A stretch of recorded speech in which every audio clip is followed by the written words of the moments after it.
السلام علیکم ناظرین سامعین، کیسے ہیں آپ لوگ؟ ٹھیک ٹھاک ہیں؟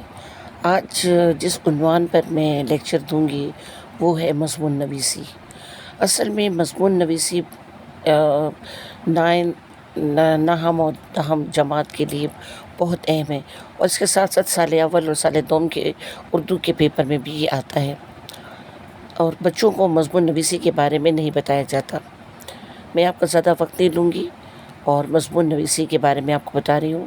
مضمون نویسی انشاء پردازی کا ایک اہم حصہ ہے۔ انشاء پردازی سے مراد ہے درخواست، خط، عبارت، تلخیص وغیرہ وغیرہ۔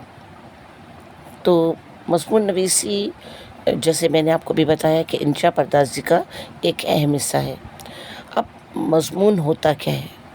مضمون کسی بھی عنوان پر اپنے خیالات، مشاہدات اور تصورات کو الفاظ کا جامع پہنانا مضمون کہلاتا ہے۔ اب مضمون نویسی کے لیے ہمیں کن چیزوں کی ضرورت پڑتی ہے؟ مضمون نویسی کے لیے سب سے اہم اور سب سے خاص چیز ہے، میں آپ کو بتا رہی تھی کہ مضمون شروع کرنے کے لیے جن چیزوں کی ضرورت پڑتی ہے اس میں سب سے اہم ہے خیالات، اس کے بعد ہے طرز بیان، پھر ہے ترتیب، اور پھر صحت بیان۔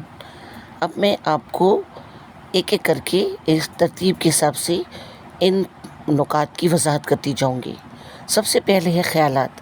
کسی بھی عنوان کے بارے میں خیالات اس طرح کے ہوں کہ وہ قاری کو متاثر کر سکیں، پھر اور عنوان کی بھی پوری طرح رہنمائی کر سکیں۔ اس کے بعد ہے طرز بیان۔ اب آپ مضمون کو بیان کس انداز میں کر رہے ہیں، اس کے لیے آپ الفاظ کیسے استعمال کر رہے ہیں، آپ کس طریقے سے عنوان کی طرف سے قارئین کو معلومات فراہم کر رہے ہیں۔ اور اس کے بعد آتا ہے ترتیب۔ یہ بہت اہم ہوتا ہے۔ جب آپ مضمون لکھتے ہیں تو ترتیب کا خیال رکھنا بہت زیادہ ضروری ہے کہ کس بات کو پہلے کرنا ہے، کس بات کو درمیان میں بیان کرنا ہے، اور کس نقطے کو سب سے آخر میں بیان کرنا ہے۔ اور اس کے بعد ہے صحت بیان، یعنی آپ کا بیان ایسا ہونا چاہیے کہ اس میں الفاظ کا انتخاب بہت خوبصورت ہو۔ تو جب آپ اور اس میں کسی قسم کی کمزوری کا اظہار نہ ہو، جو آپ کا بیان ہے وہ عنوان کی رہنمائی کرتا ہو، عنوان کی نشاندہی کرتا ہو، اور عنوان کے لحاظ سے جو جتنی بھی اہم نکات ہیں ان کی وضاحت کرتا ہو۔ تو یہ تو وہ باتیں تھیں جو مضمون کے لیے ضروری ہیں۔ اب آتے ہیں مضمون نویسی کے پارٹس کی طرف، حصوں کی طرف، اجزاء کی طرف۔ مضمون نویسی کا سب سے اہم حصہ ہے تمہید، اور پھر اس کے بعد ہے نفس مضمون، اور آخری حصہ ہے خاتمہ۔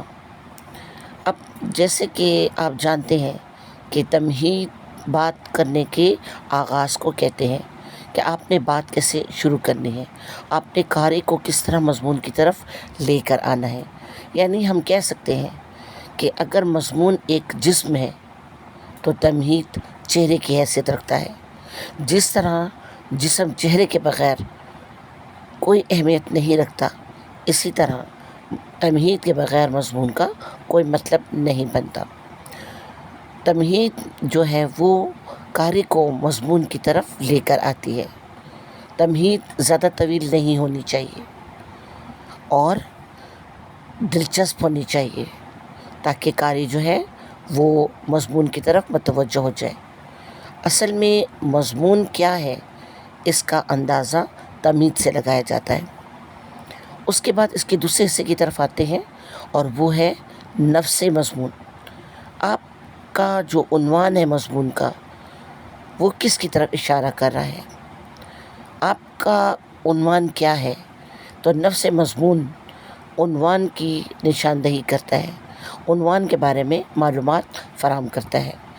اور اس کے آخری حصہ ہے خاتمہ۔ یہ بہت اہم حصہ ہوتا ہے۔ اکثر لوگ اچانک مضمون کا خاتمہ کر دیتے ہیں، جبکہ ایسا نہیں ہونا چاہیے۔ مضمون کا خاتمے کا اپنا ایک انداز ہے. خاتمہ جو ہے وہ یا تو دعائی الفاظ میں ہونا چاہیے، کسی اچھی تمنا کے اظہار میں ہونا چاہیے، جیسے علامہ اقبال کا شعر ہے، نہیں ہے نا امید اقبال اپنی کشت ویرا سے، ذرا نم ہو تو یہ مٹی بڑی زرخیز ہے ساکی.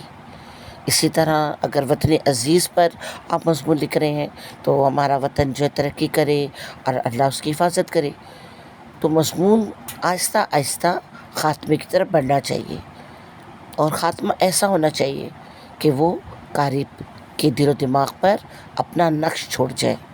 تو امید ہے کہ آپ کو مضمون نویسی اچھی طرح سمجھ آ گیا ہوگا. دعاؤں میں یاد رکھیے. اللہ حافظ.